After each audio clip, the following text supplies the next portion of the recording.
Janvier 1944, à Lyon. La milice française interpellait bien plus de résistants que la Gestapo elle-même, car ces hommes connaissaient les méandres des rues, les visages des habitants et les codes secrets avec une intimité que les Allemands ne pouvaient égaler. Ce que l'on oublie fréquemment de narrer, c'est la manœuvre par laquelle la résistance a inversé cette dynamique à son avantage. La véritable interrogation demeure. Jusqu'où étaient-ils disposés à s'aventurer pour obtenir justice, sans abdiquer leur intégrité morale? Le froid est mordant, pénétrant chaque fissure des murs et s'infiltrant sous les portes. Les artères de la ville sont presque déserte au petit matin. Les passants marchent d'un pas vif, la tête baissée, évitant tout contact visuel. Car à Lyon, en janvier 1944, fixer quelqu'un du regard pouvait se révéler fatal, non pas pour soi mais pour ses proches, ses amis, sa propre famille. Ce récit vous plongera précisément dans cet instant où la résistance française, poussée à bout, a décidé de riposter. Le moment précis où elle a cessé de fuir pour se transformer en chasseur. Le moment où elle a appréhendé les miliciens pour se venger. Toutefois, afin de saisir pleinement les événements, il est crucial d'appréhender la gravité,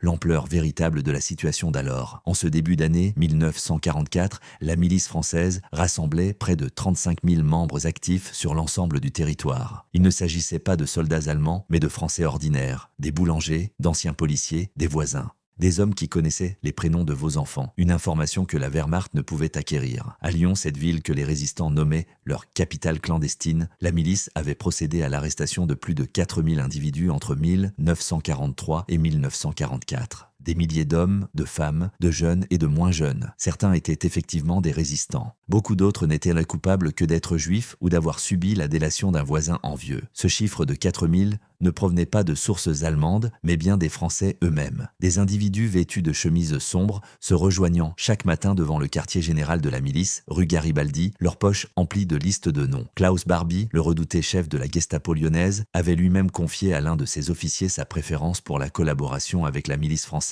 plutôt qu'avec ses propres agents. La raison en était simple. Les miliciens détenaient des connaissances inaccessibles aux Allemands. Ils savaient qui avait assisté à telle réunion, qui avait un parent réfugié dans le maquis, qui fabriquait de faux documents dans sa cave. La milice n'avait pas besoin de chercher. Elle savait déjà. Les organisations de résistance avaient tenté de s'adapter à cette menace omniprésente. Elles avaient modifié leurs alias, leurs adresses, leurs apparences. Lorsqu'un réseau était compromis, les survivants se relocalisaient, reprenaient leurs activités ailleurs sous de nouvelles identités. Telle était la stratégie habituelle. Fuir, s'évanouir, réapparaître. Mais cette tactique devenait obsolète face à l'adaptabilité de la milice. Leurs informateurs étaient omniprésents, dans les brasseries, sur les marchés, dans les lieux de culte. Une femme achetant une quantité anormale de pain pouvait être signalée. Un homme rentrant tardivement pouvait être filé. En seulement 6 mois, 3 importants réseaux de résistance lyonnais avaient été démantelés successivement, non pas par des militaires allemands déchiffrant un code secret, mais par des concitoyens échangeant des informations avec un milicien. Puis vint le coup de grâce de juin 1943. Dans une demeure discrète située dans le quartier de Caluire, à Concuire, au nord de Lyon, les figures majeures de la résistance s'étaient réunies en toute discrétion. Jean Moulin était de la partie, l'homme que le général de Gaulle avait dépêché de Londres pour fédérer l'ensemble des réseaux français, l'individu le plus capital de toute la résistance intérieure. Ce jour-là, une indiscrétion fut commise. La Gestapo fit irruption et Jean Moulin fut arrêté. Il succombera quelques semaines plus tard sous la torture, sans avoir cédé le moindre nom. Néanmoins, son décès laissait en suspens une question lancinante que personne n'osait formuler à voix haute: qui avait trahi, qui avait livré l'adresse, qui parmi les Français avait livré Jean Moulin aux forces d'occupation allemandes. C'est dans ce contexte dramatique qu'évoluait Lucie Aurac, âgée de 31 ans. Elle était professeure d'histoire dans un lycée lyonnais. Petite de taille, les cheveux bruns, le regard franc, elle ne correspondait guère à l'image préconçue d'une combattante. Ni soldate, ni espionne formée à Londres, elle était avant tout une femme qui corrigeait des copies le soir et préparait ses leçons sur la Révolution française le matin. Pourtant, dès 1940, Lucie Aurac se consacrait à d'autres activités nocturnes. Elle contribuait à imprimer des brochures,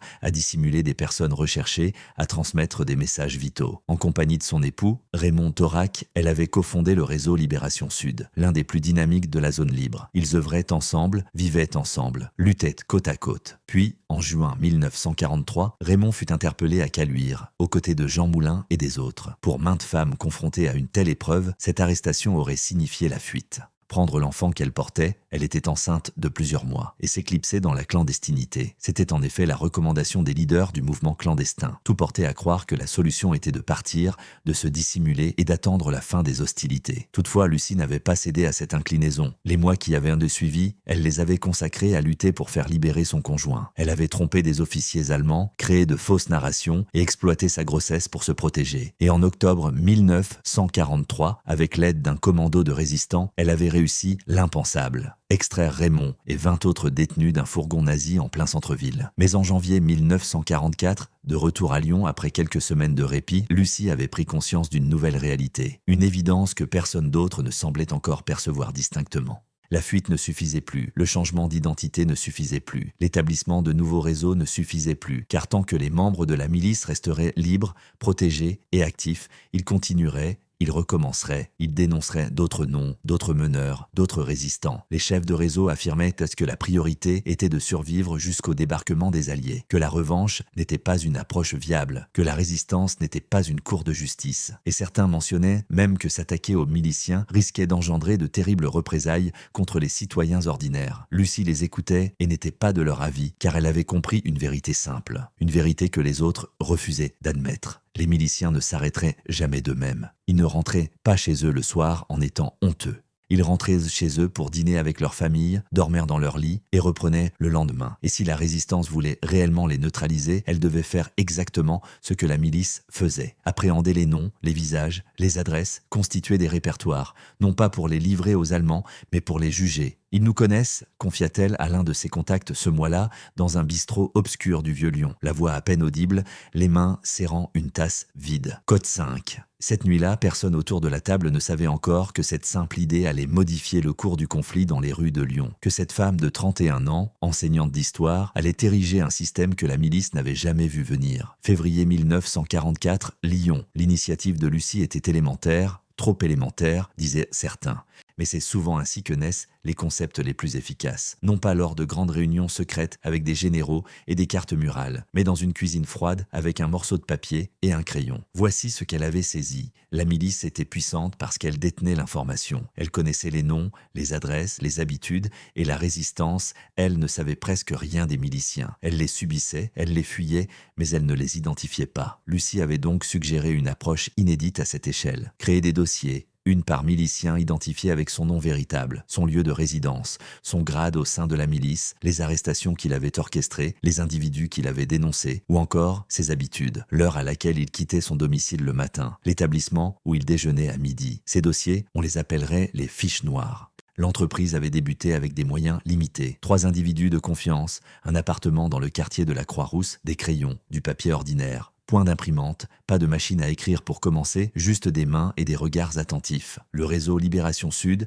et le réseau Francs-Tireurs avaient mutualisé leurs renseignements pour la première fois. Chaque membre qui avait aperçu un milicien, qui connaissait un nom, qui avait appris quelque chose dans la rue devait désormais le consigner et le transmettre. Le processus était lent et périlleux. Chaque donnée devait être vérifiée méticuleusement, car une erreur pouvait coûter la vie à un innocent. Si un dossier était erroné ou s'il mentionnait à tort le nom d'un individu, les répercussions seraient dramatique. Lucie le savait. Elle le répétait lors de chaque rassemblement, d'une voix très grave, les yeux profondément ancrés dans ceux de chacun. Code 7. En mars 1944, 6 semaines après le commencement des opérations, les fiches noires recensèrent déjà 340 noms dans la région lyonnaise. 340 miliciens identifiés avec plus ou moins de détails selon les cas. Certains dossiers occupaient une demi-page, d'autres une simple ligne, mais chaque nom représentait une victoire. Chaque adresse confirmée était un atout. C'est également en mars 1944 qu'un petit groupe de 6 résistants avait initié une action plus concrète. Pendant 3 semaines, ces 6 hommes et femmes avaient surveillé la demeure de la milice, rue Garibaldi, sans jamais y pénétrer. Ils s'installaient dans des cafés voisins, dans des immeubles d'en face, dans les rues adjacentes.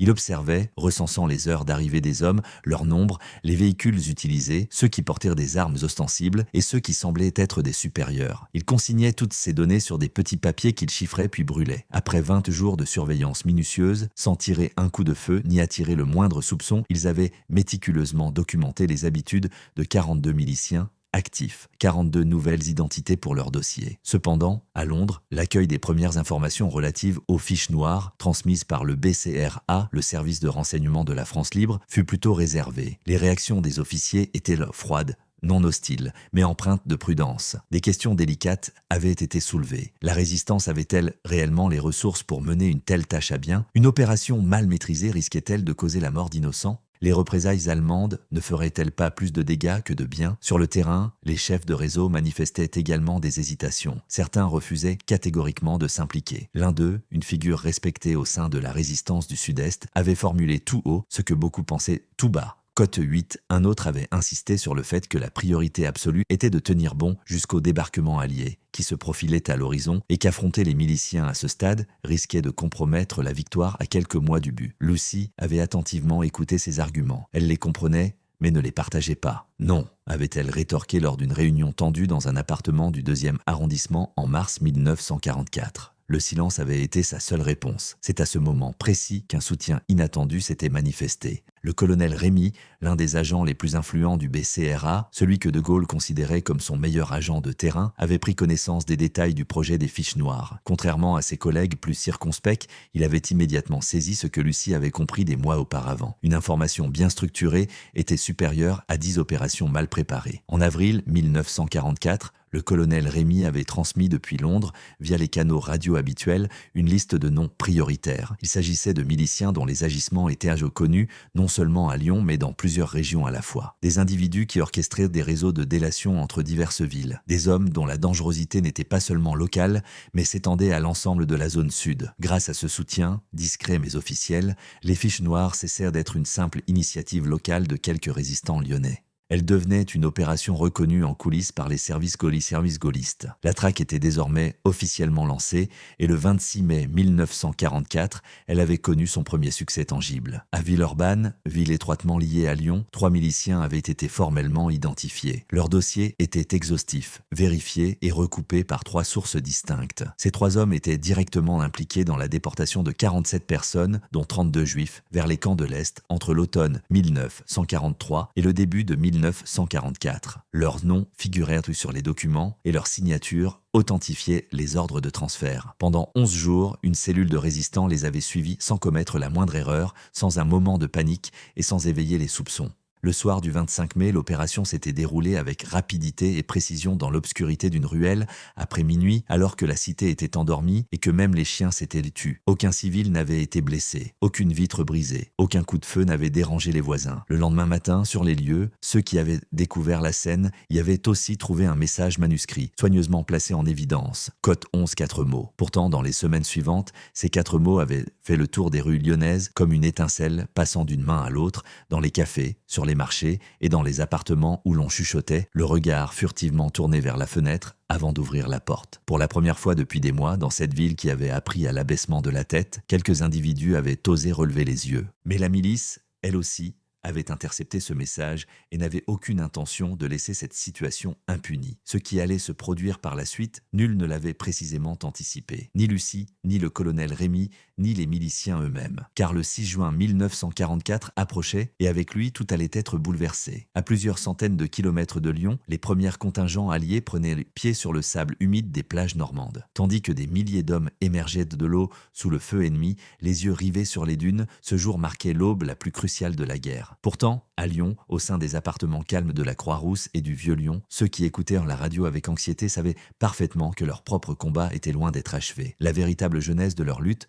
précédait le 6 juin 1944. Les dossiers clandestins existaient déjà. Bien qu'efficaces, leur progression était lente et mesurée, opérant dans l'ombre. Avec le débarquement, tout s'accéléra d'une manière inattendue. Les réseaux de la résistance, jusqu'alors indécis, adhéraient dorénavant au projet. Les informations affluaient plus rapidement, les noms s'ajoutaient prestement aux listes et, fait capital, les citoyens se mettaient à parler. Des individus ordinaires, voisins, commerçants, employés, qui avaient gardé le silence durant des mois, voire des années, commençaient enfin à divulguer ce qu'ils savaient. En l'espace de 8 semaines suivant le débarquement, rien que dans les zones progressivement libérées du Sud-Est, 312 miliciens avaient été abattus, capturés ou déférés devant des tribunaux résistants. Comparé aux mois précédents, où la milice opérait avec une impunité quasi totale, cela représentait un bouleversement abrupt, un renversement complet de situation. Les dossiers clandestins totalisaient désormais plus de 1200 noms dans la seule région lyonnaise. Des fiches sans visage, sans adresse, sans récit de trahison méticuleusement documenté. Ce labeur méthodique, réalisé au crayon dans des logements austères,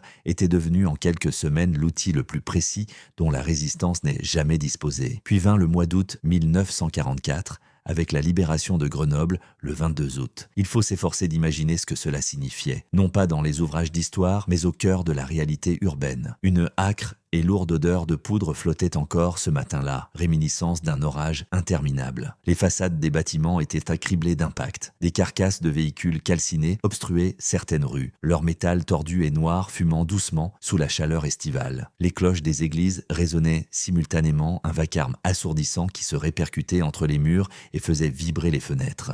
Des habitants descendèrent dans les rues, sanglotant. Certains riaient et pleuraient à la fois. Des enfants couraient, sans comprendre la raison exacte, simplement en voyant la liesse des adultes. Au milieu de ce chaos joyeux et bruyant, les équipes dédiées aux dossiers clandestins progressaient avec méthode, listes en main. Un nom après l'autre, des hommes en chemise noire étaient extraits de leurs cachettes souterraines où ils se terraient depuis plusieurs jours, sentant le vent tourner. Certains avaient changé de vêtements, rasé leurs moustaches, tenté de se fondre dans la masse, mais les fiches étaient d'une précision implacable. Les visages étaient reconnus. Nombreux furent identifiés, appréhendés, isolés de la foule. Certaines scènes de ces jours-là étaient pénibles à observer. Des femmes accusées de collaboration avec les Allemands où les miliciens subissaient la tonte publique, leurs crânes rasés sous les huées de la foule. L'ignominie publique, visible et irréversible. Ce n'était ni beau ni toujours juste, mais c'était la cruelle réalité. La fureur accumulée durant 4 années d'occupation éclatait soudainement dans les rues, sans procès, sans règles. C'est précisément ce que Lucie avait voulu éviter, car tandis que cette rage déferlait dans les villes de Grenoble, Toulouse et Marseille, les équipes utilisant les dossiers clandestins opéraient différemment. Elles ne criaient pas, ne pourchassaient pas les gens dans la foule. Elles recherchaient des individus ciblés, munis de preuves concrètes, afin de les présenter devant des instances qui, bien qu'imparfaites et provisoires, ressemblaient à des tribunaux. La distinction n'était pas uniquement morale, elle était également pragmatique. L'épuration sauvage, celle qui se déroulait sans liste ni preuve, reposant uniquement sur la fureur populaire et les accusations non vérifiées, allait causer entre 9 000 et 10 000 décès en France durant ces semaines-là. 10 000 personnes tuées sans jugement, sans preuve, parfois pour de mauvaises raisons. Des vengeances personnelles masquées en justice, d'anciennes querelles dissimulées sous le terme de collaboration. Les dossiers clandestins, eux, avaient permis une approche différente, imparfaite certes, mais distincte. Joseph Darnand, le dirigeant de l'ensemble de la milice française, avait perçu que le temps lui était compté. Dès juillet 1944, alors que les Alliés progressaient depuis la Normandie et que la résistance gagnait chaque semaine en audace, il avait ordonné des mesures de répression encore plus brutales. Une ultime tentative pour marquer les esprits, prouver que les miliciens avaient encore de l'influence, qu'ils inspiraient toujours la terreur. Le 25 août 1944, à Maillet, un petit village en Touraine, des soldats allemands avaient massacré 124 civils, des hommes, des femmes, des enfants. Les plus jeunes n'avaient que quelques mois, les plus âgés dépassaient les 80 ans. Le village avait été incendié et les corps gisaient dans les rues. Cet acte barbare incarnait le terrible aboutissement de 4 années de collaboration et d'occupation. Il représentait la conséquence directe d'un conflit que des individus comme Darnand avaient non seulement choisi, mais également alimenté et maintenu. Lucie apprit la nouvelle plusieurs jours après. Elle resta silencieuse un long moment. Puis elle reprit son crayon et continua son travail sur les fiches, car c'était précisément pour cette raison qu'il fallait accumuler des preuves, pour empêcher ces hommes de s'évaporer après la guerre, comme si rien ne s'était passé, afin que leurs noms, leurs actions et leurs victimes restent consignés par écrit, quelque part conservés et ineffaçables. Ce que personne n'avait envisagé, c'est que les fiches noires auraient une portée bien plus longue que le conflit lui-même. Dès l'automne 1943, Isaac Schneerson avait discrètement fondé à Grenoble le Centre de documentation juive contemporaine. Son objectif était à la fois simple et ambitieux, tout conserver, chaque document, chaque liste, chaque témoignage, chaque nom de victime et de bourreau. À la Libération, les dossiers méticuleusement compilés par les réseaux de résistance depuis le début de l'année 1944 vinrent enrichir ces archives. Ce labeur méthodique, réalisé au crayon dans des appartements glacials par des hommes et des femmes au péril de leur vie, était devenu le socle juridique des événements passés. Non pas une mémoire chargée d'émotions, mais une mémoire froide, minutieusement documentée et utilisable devant les tribunaux. Pour de nombreux Français, les actions de la résistance relevaient de la vengeance et ils n'avaient pas entièrement tort. La souffrance était palpable et la fureur légitime. Mais Lucie, quant à elle, employait un autre terme. Lors d'une réunion avec des membres du Centre à l'automne 1944, elle prononça des paroles que les historiens citeraient longtemps après elle. Une déclaration simple, comme toujours, qui rappelait une leçon d'histoire donnée à des lycéens, mais dont la pertinence s'étendait à tous les âges et à toutes les époques. Cote 1. Cette nuance fait toute la différence entre un peuple et une foule en colère. Dans les rues de Lyon libérées, l'automne 1944 exhalait des senteurs de feuilles mortes et la froide odeur de fumée des derniers combats. Les gens marchaient d'un autre pas, moins hâtifs, la tête un peu plus fièrement dressée. Cependant, le rôle des fiches noires était loin d'être terminé, des centaines de miliciens étant encore en fuite et les procès n'ayant pas encore débuté. Le conflit n'était pas encore achevé. Mais la France, elle, tentait déjà de s'observer dans un miroir, et ce qu'elle y voyait n'était ni simple, ni immaculé, ni facile à accepter, car une fois les drapeaux repliés et le silence revenu, une question subsistait, glaciale et lourde comme le brouillard automnal sur la Saône. Les procès de l'épuration avaient commencé dès l'automne 1944 et se prolongèrent jusqu'en 1951. Au total, 127 000 personnes furent jugées en France pour des faits de collaboration. C'est un chiffre colossal, supérieur à la population de nombreuses villes françaises de l'époque. 127 000 individus se sont retrouvés devant des juges, confrontés à des dossiers, des témoins, des preuves. Et une grande partie de ces preuves émanaient des fiches noires. Sans ces fiches, sans ces noms, ces adresses et ces dates méticuleusement consignées, de nombreux accusés auraient les pu nier. Beaucoup auraient-ils pu prétendre n'avoir aucun souvenir, n'avoir rien fait ou que leur nom avait été confondu avec un autre. Les fiches ne permettaient pas cela. Les fiches se substituaient à la mémoire défaillante des hommes. Joseph Darnan avait fui en Italie à la fin de l'été 1944, puis en Allemagne. Il pensait sans doute pouvoir disparaître, refaire sa vie ailleurs sous une autre identité. Mais son dossier existait, ses ordres signés étaient là. Les témoignages de survivants de dizaines d'opérations auxquelles il avait participé existaient. Il fut arrêté en août 1945 en Allemagne, extradé vers la France et jugé à Paris. Le 10 octobre 1945, il fut fusillé dans la cour de la prison de Fresnes. Mais pour chaque Darnan jugé et condamné, des centaines d'autres avaient échappé à la justice. Des collaborateurs avaient changé d'identité, franchi la frontière espagnole, embarqué pour l'Amérique du Sud ou simplement disparu au fin fond d'une province où personne ne posait de questions indiscrètes. Sur les quelques 35 000 membres actifs de la milice, on estimait que plusieurs milliers n'avaient jamais eu à rendre des comptes devant une cour de justice. Ils avaient refait leur vie, élevé des enfants. Certains étaient décédés paisiblement, vieillards entourés de leur famille, sans que quiconque dans leur voisinage ne soupçonnât le rôle qu'ils avaient de jouer entre 1943 et 1944. C'est l'un des aspects les plus douloureux de ce récit. La justice a ses limites. Elle est lente, lacunaire, et parfois, elle intervient trop tard ou pas du tout. Lucie Aurac en était consciente. Elle l'avait toujours compris après le conflit. Elle n'avait ni cherché la gloire, ni couché ses mémoires immédiatement pour acquérir une renommée. Elle avait retrouvé son emploi d'avant-guerre, enseignant devant des élèves avec un tableau noir en toile de fond et des manuels posés sur les pupitres. L'histoire de France, la Révolution, la République, les droits civiques. Avec Raymond, qui avait survécu à la détention et à la torture, elle avait continué son engagement au sein d'associations, participant à des débats publics et œuvrant pour la préservation de la mémoire. Car pour Lucie, la mémoire n'était pas un simple objet de musée, une pièce silencieuse derrière une vitrine. C'était un outil, un levier pour éviter la répétition des erreurs passées. En 1984, 40 ans après la libération, elle avait publié ses souvenirs dans un ouvrage intitulé « Ils partiront dans l'ivresse ». Ce livre avait été lu par des centaines de milliers de personnes et inscrit au programme scolaire. Des lycéens de toute la France avaient découvert, à travers ce texte clair et direct, la véritable signification de la résistance. Non pas la version héroïsée et aseptisée des films, mais la réalité humaine, empreinte de peur, de doute et de choix impossibles. Lucie Aurac était devenue, au fil des ans, l'une des voix les plus respectées concernant la Seconde Guerre mondiale en France. Non pas par ambition, mais parce qu'elle persistait à énoncer les vérités avec simplicité, sans détour ni grand discours. Elle s'est éteinte le 14 mars 2007 à Paris,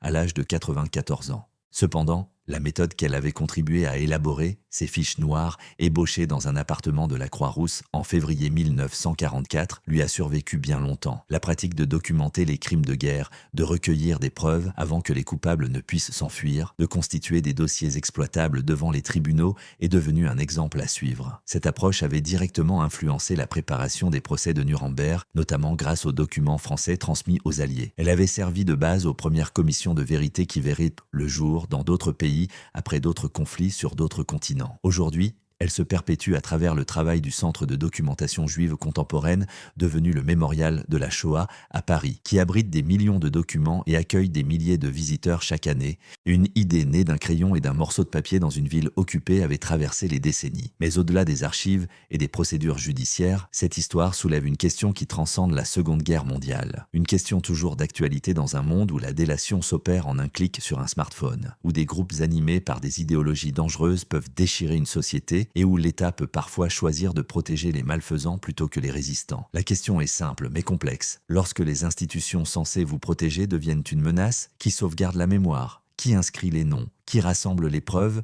pour que, le moment venu, la justice dispose d'éléments tangibles? La réponse que nous apporte ce récit est aussi élémentaire que la méthode de Lucie, ce sont les citoyens ordinaires. Des enseignants, des voisins, des hommes et des femmes, sans formation militaire, sans moyens particuliers, sans certitude de survivre au lendemain. Des personnes qui, un soir, dans une cuisine glaciale, ont décidé que le silence était plus risqué que l'action. Ce qu'ils nous ont légué n'est pas seulement un enseignement sur la guerre, c'est une leçon sur la capacité de l'humanité à agir lorsqu'elle refuse d'oublier. La résistance n'a pas triomphé par sa force. Elle n'avait ni les armes les plus performantes, ni les meilleurs combattants, ni les fonds les plus conséquents. Elle a gagné parce qu'elle a refusé de laisser les noms s'effacer, parce qu'elle a compris avant tout que la vérité, inscrite sur un bout de papier froissé, peut survivre à n'importe quelle armée. Le souvenir représente l'unique arme à l'épreuve du temps. En effet, aucune milice, aucune Gestapo, ni aucun régime au monde n'est parvenu à l'anéantir intégralement.